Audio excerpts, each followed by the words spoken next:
In mid-May, news emerged about the successful test of a new ballistic missile developed by our forces.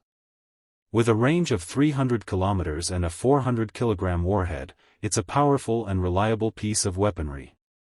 It seems likely that in the near future, these missile systems will begin entering service in larger numbers. The 300-kilometer range is just the starting point. There is every reason to believe that future versions will extend their range to 500 kilometers, easily enough to reach Moscow. Once that happens, civilian flights to the Russian capital may come to a halt due to the growing shortage of spare parts and maintenance capability. Domestic aircraft in Russia are already grounded due to a lack of funding and technical support. Foreign companies are leaving the country and relocating to other cities and markets.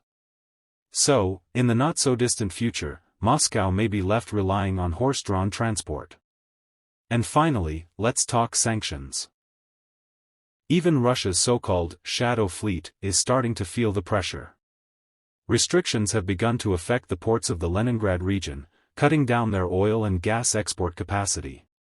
From January to May 2025, Russian Baltic ports shipped 13.6 million tons of petroleum products, a 6% drop compared to the same period in 2024. Oil exports through the Baltic Sea fell by 14.6%, and the volume of liquefied gas transshipment dropped by a staggering 31.1%. Slowly but surely, the sanctions are gaining momentum and continuing to impact the aggressor state's economic capabilities.